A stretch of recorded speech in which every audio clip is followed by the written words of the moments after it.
Bonjour et bienvenue à l'émission Vie de foi. Aujourd'hui, j'ai le plaisir de recevoir dans les studios les pasteurs Beumier qui nous viennent de la Belgique, pasteur Pierre et pasteur Christine. Bonjour et bienvenue. Bonjour, pasteur Joël.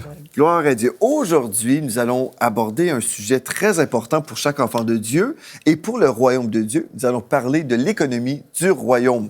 Il y a des gens qui sont vraiment intéressés par ce sujet et d'autres sont comme ça. Il y a des gens qui ont peur des finances. Ils s'imaginent qu'on ne doit pas parler des finances lorsque nous sommes nés de nouveau. Mais je ne sais pas si en Europe, chez vous, tout est gratuit parce que vous êtes chrétien ou vous devez quand même payer les choses. Ce serait merveilleux. Ce serait merveilleux, puisque nous sommes chrétiens, tout est gratuit. Mais des fois, les gens disent aussi, la parole de Dieu nous dit, vous avez reçu gratuitement, donné gratuitement, on ne devrait pas parler d'argent dans les églises ou dans les ministères. Mais en fait, c'est vrai, on ne charge pas quand on prêche l'Évangile. On annonce l'Évangile gratuitement.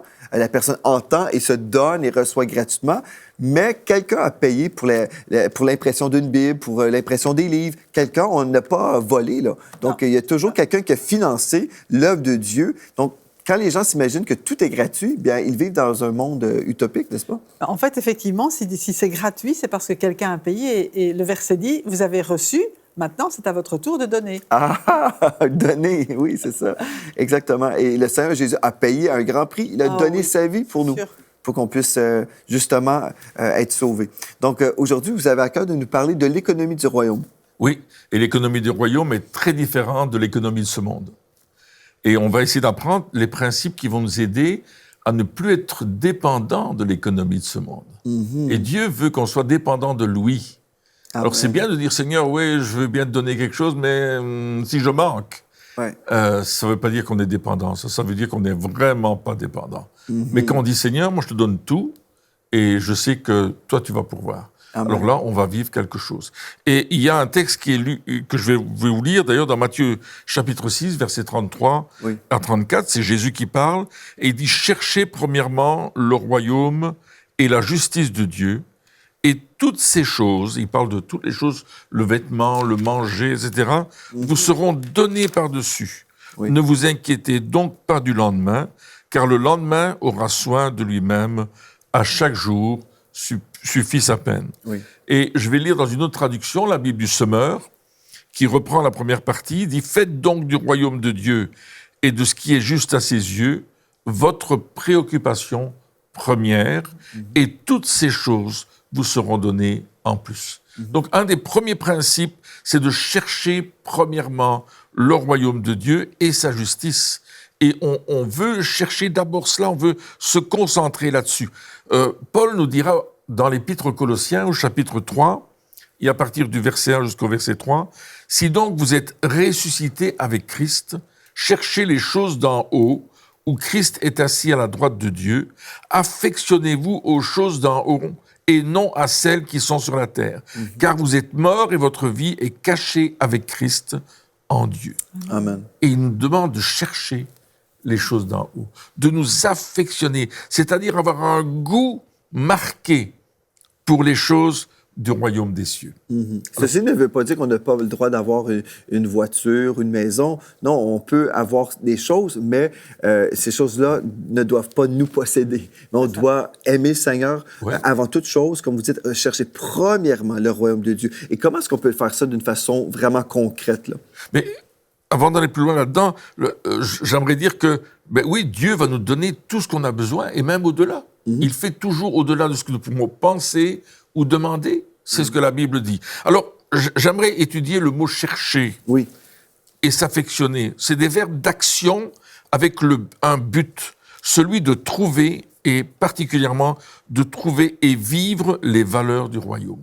Dieu nous invite à nous affectionner. C'est le mot phronéo, je ne sais pas si je prononce bien le grec, qui veut dire avoir de la compréhension, être en harmonie, diriger son esprit vers une chose, chercher, lutter pour. Et Dieu veut qu'on entre dans cette dimension-là de notre relation avec Dieu. Parce que Dieu nous dit que son royaume, c'est quelque chose de pratique. Amen. Ce n'est pas une théorie, ce n'est pas une philosophie. On ne va pas faire toutes sortes de choses pour y arriver, je ne sais pas moi, se mettre dans certaines positions. Non, c'est une réalité. Une réalité dans laquelle il nous invite à participer journellement. Mm-hmm. Donc, sur le plan pratique, si Dieu donne une vision, il va y avoir une provision divine, n'est-ce pas? Oui, Absolument. C'est vrai que Dieu est la provision, mais c'est de lui qu'il faut l'attendre. Comment on cherche son royaume? Eh bien, Dieu nous donne une vision, il nous donne une marche à suivre, et on ne va pas s'inquiéter si on a les finances ou si on ne les a pas. La promesse que Dieu nous a faite à mon mari et à moi, il dit, tu m'obéis, tu fais ce que je te demande, et les finances suivront. Il n'a pas dit, et tu auras les finances avant de commencer. Ou les finances sont là et tu suivras les finances. Voilà, c'est ça. Il a dit, non, vous m'obéissez, vous faites ce que je vous demande et vous verrez les finances vous suivre. Et c'est ce qu'on a vu dans tout ce qu'on a organisé.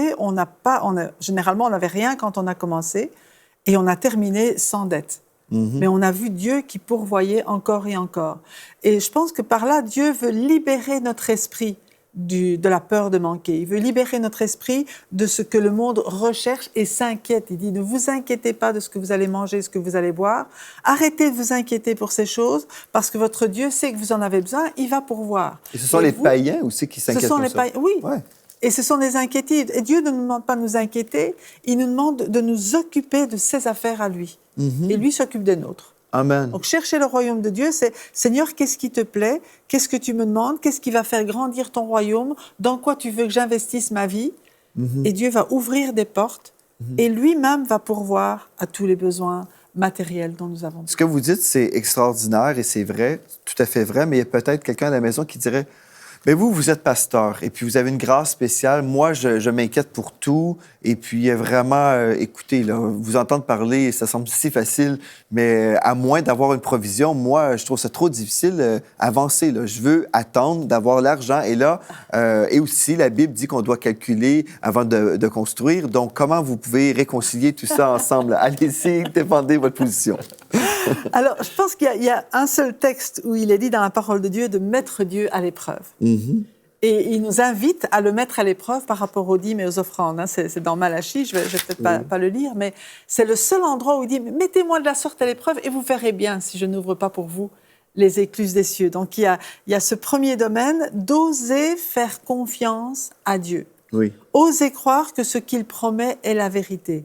Et parfois, la dîme, c'est juste la 10e partie de nos revenus. Je veux dire, quelque part, c'est pas grand-chose. Hein, on n'est pas malheureux parce qu'il nous reste 90%, 90%. Mais c'est un premier pas avant de dire, OK, oui, Dieu, tu es fidèle avec ce premier pas. Maintenant, je vais oser tout te confier et dire, OK, quand tu me demandes quelque chose, je sais que tu es là. Et Dieu veut que notre foi, notre confiance puisse grandir. Amen. C'est un apprentissage aussi. Hein. Il ne dit pas d'un premier coup, donne-moi tout. Non, il commence petit à petit et puis vois comment je vais pourvoir maintenant à tes besoins. Oui. Il y a un mensonge qui circule dans le corps de Christ et de plus en plus, j'entends des gens dénoncer la dîme. Mais en fait, les personnes qui dénoncent, moi, je serais vraiment intéressé de leur poser la question, est-ce que vous donnez selon votre déclaration, nous sommes sous la grâce.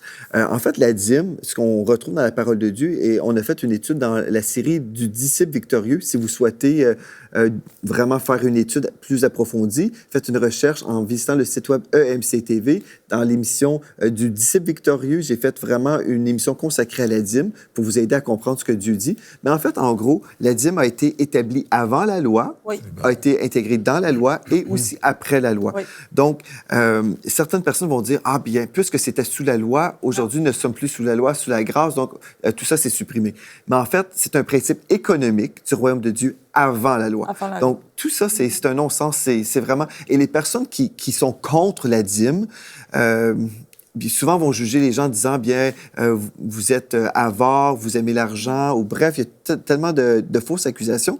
Mais en gros, ces mêmes personnes qui disent, nous sommes sous la grâce, est-ce qu'ils donnent même ce qu'on devait supposément donner, le 10 %, ou puisque vous êtes sous la grâce, vous donnez plus? Oui. Bien, j'aimerais vous dire, non, la majorité des gens qui sont contre la grâce, contre la dîme, pardon, bien, en fait, ne sont pas libérales. Souvent, c'est parce qu'ils aiment l'argent, ils veulent retenir. Parce que si on aime Dieu, là, comme vous dites, c'est au-delà de 10 10 c'est juste ne pas voler Dieu, selon Malachie 3:10. Donc, je n'ai pas volé Dieu. Je n'ai même pas commencé à donner encore.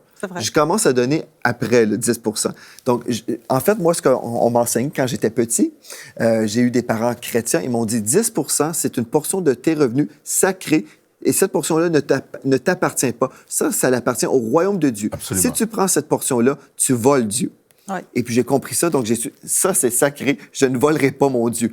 Mais là, si je veux faire des offrandes, là, c'est selon mon cœur. Je vais prier. 10 je n'ai pas besoin de prier, savoir. Je prends une calculatrice et je peux déterminer 10 Donc, c'est un principe, en fait, pour soutenir l'œuvre de Dieu qui a été établie dans l'Ancien Testament, oui, avant la loi, pendant et après. Donc, pour moi, je rentre pas dans les arguments parce que pour moi, je me dis, c'est des gens qui ne veulent simplement pas donner. Et puis, la Bible nous dit, si nous donnons, nous allons récolter. Mais si on ne donne pas, on s'appauvrit nous-mêmes. Donc, c'est dommage. Et puis, on se limite. Et le corps de Christ est limité. Imaginez si tous les enfants de Dieu remettaient au Seigneur leurs dîmes et leurs offrandes. Nous serions beaucoup plus puissants dans le monde. Mais les gens sont limités par un esprit d'avarice. C'est triste. Et aussi, il y a des gens qui disent, oui, mais je n'ai pas les moyens ou je m'inquiète. Mais j'aimerais vous dire aussi, je vais lire un texte dans Philippiens 4, au verset 4, le verset que vous avez cité. En fait, non, je vais aller au verset 6, que ne vous inquiétez de rien. Ici, je ne vois pas une suggestion, bien, si tout va bien, et puis si vous avez beaucoup d'argent à la banque, là, vous ne vous inquiétez de rien. Mais non, le texte nous dit, ne vous inquiétez de rien, mais en toute chose, faites connaître vos besoins à Dieu par des prières et des supplications, donc des prières ferventes, avec des actions de grâce. Pourquoi? Parce que nous sommes déjà reconnaissants envers Dieu, parce que nous savons qu'il va pourvoir. Et la paix de Dieu, qui surpasse toute intelligence ou tout calcul humain, gardera vos cœurs et vos pensées en Jésus-Christ. Donc, ne vous inquiétez de rien, vous l'avez cité, et c'est vrai, et c'est un commandement de Dieu. Puis si on s'inquiète, bien en fait, on commet un péché. Exactement. Et vous dites pas vous. Exactement. Mais croire Dieu, c'est dépendre de son économie. En fait, ce qu'on vient de partager, c'est qu'on va croire Dieu. Amen. On ne croit pas en Dieu, oui, on y croit, mais on croit ce qu'il dit. Mm-hmm. Et il dit que si on cherche premièrement son royaume, il va pourvoir à nos besoins. Amen. Et bien des fois, on a prié Dieu. Moi, je me souviens, je cherchais un bâtiment pour faire l'église, et Dieu me dit, évangélise et je te donne un bâtiment. Mm-hmm. Et on s'est dit, waouh, on va faire plus d'évangélisation. On va faire plus. Amen. On en faisait déjà, mais là, on a fait plus. On a mis un chapiteau, on a commencé à proclamer l'évangile tous les ans, même date. On faisait une grosse campagne d'évangélisation. On distribuait des pamphlets dans toutes les maisons de la région, 19 petits villages. On visitait tout avec des évangiles et toutes sortes de choses. Et puis un jour, il y a un prophète qui est venu et qui nous a dit, voilà le bâtiment que vous allez avoir. Et il m'a décrit un bâtiment dans ma ville, que je ne connaissais pas ce bâtiment. Et dans la semaine qui a suivi, j'ai découvert le bâtiment. Et dans les mois qui ont suivi, on l'a acheté. Amen. Dieu avait une promesse. Amen. Alors on l'a acheté avec de l'argent. On n'avait pas d'argent. On n'avait rien. On a dit, Seigneur, on te fait confiance. Toi, tu ouvres les portes. J'ai eu plus vite le prêt à la banque que l'autorisation de la ville pour pouvoir faire une église. En un mois, le prêt était là. D'ailleurs, le monsieur qui s'occupait des finances a dit, j'ai jamais vu ça. Il dit, 250 000 euros, comme ça d'un coup, il dit, j'ai jamais vu ça pour une association sans but lucratif. En un mois, il dit, c'est pas possible. Mais à la ville, ça m'a pris plusieurs mois pour avoir les autorisations de pouvoir faire le bâtiment, une église avec ce bâtiment-là. Mais une fois que c'est arrivé, Dieu a pourvu. Jusqu'aujourd'hui, il a pourvu. On a fait des conférences, des grosses conférences sur Bruxelles où je louais des bâtiments, j'invitais des orateurs de partout. Encore, on fait ça.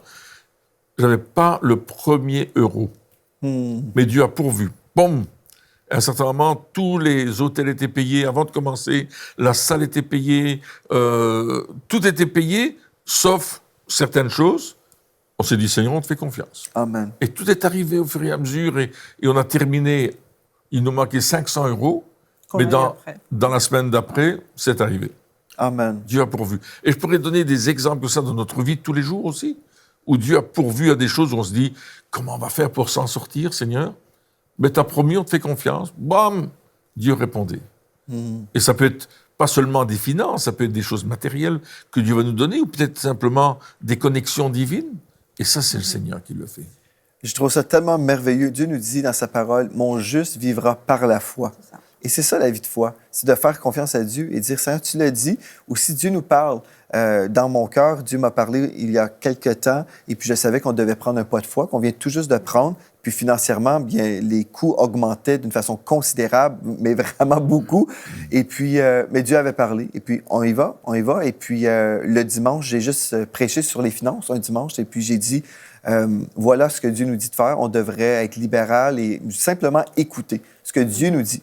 Si moi j'écoute, bien vous écoutez. Et puis là, quand les gens écoutent, ils entendent et puis ils obéissent, bien la provision de Dieu vient et puis on fait tous notre part dans le royaume de Dieu. On met à la disposition du royaume ce que Dieu nous dit de mettre dans le panier, par exemple. Et puis là, on dit, wow, Dieu est tellement bon. Moi, j'aime tellement suivre le Seigneur comme ça parce que je me dis, si je vivais avec des calculs, bien, on ferait rien.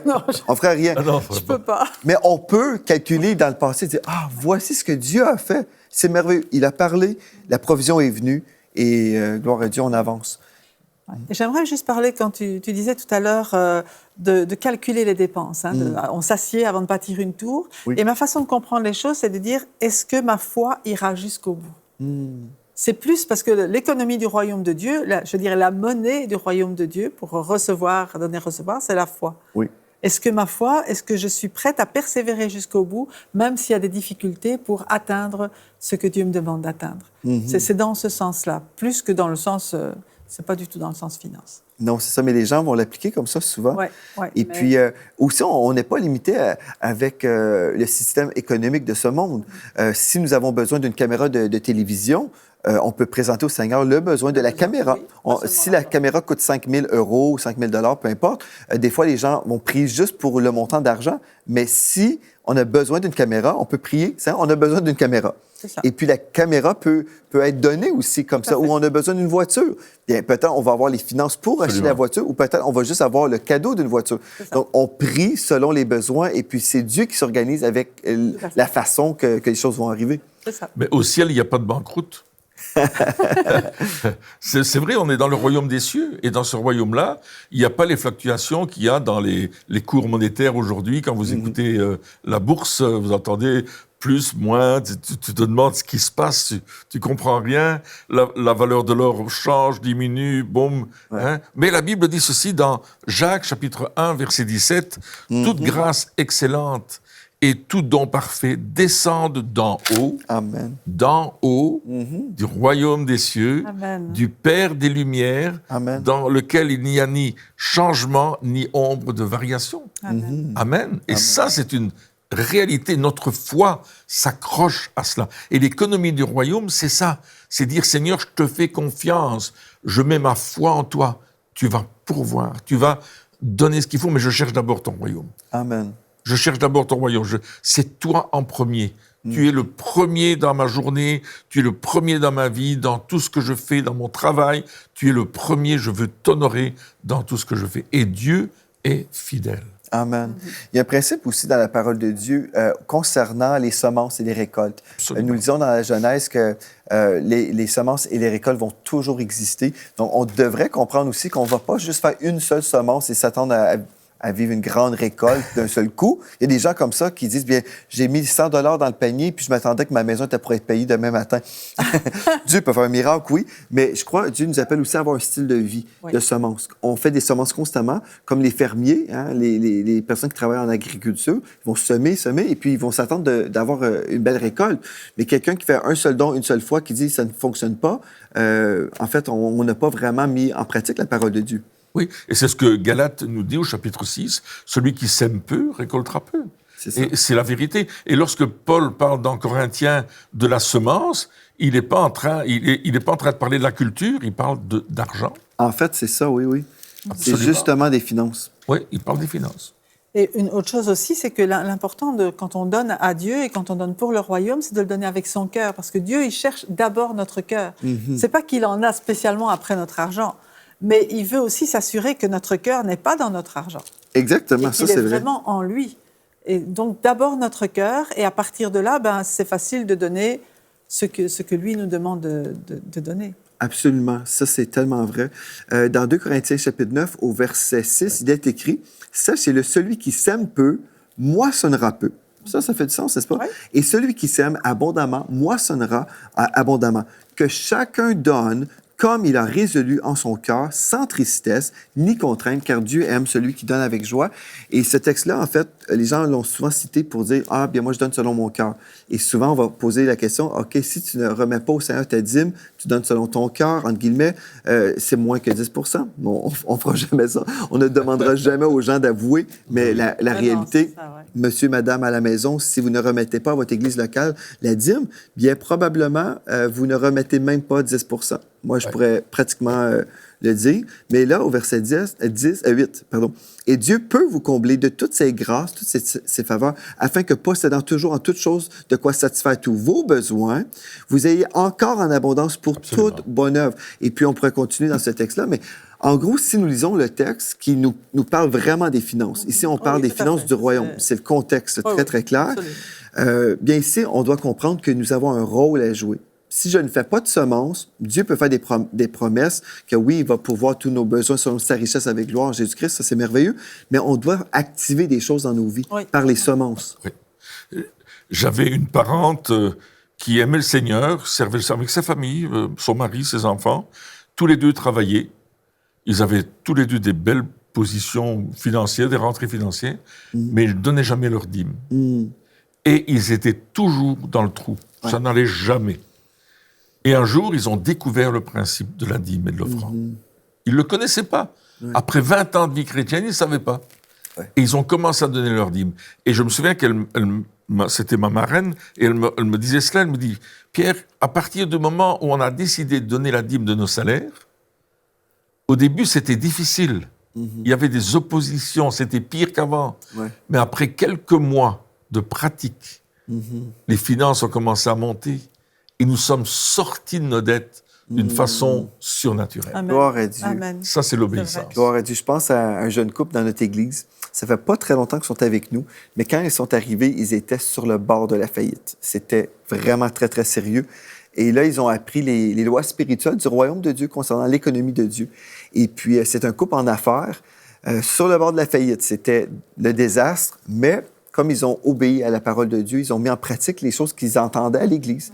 Et puis aujourd'hui, Dieu a totalement restauré leurs finances, leurs affaires vont très, très bien, un tel point où ils sont en mesure maintenant, sont en moyen pour bénir l'œuvre de Dieu. Et si l'Église, en ce moment, dans notre situation actuelle, on voit, wow, ces gens-là ont vraiment, vraiment financé des grandes choses pour l'Église, mais c'est grâce à leur obéissance. Ils ont écouté, et puis là, Dieu a béni, et puis là, ils ont été restaurés pour être une source de bénédiction. Oui, ça. Mais si on fait faillite, bien, oui, Dieu est capable de nous aider, mais ce n'est pas le meilleur pour nous. Là. Dieu a des meilleurs plans pour nous. Absolument.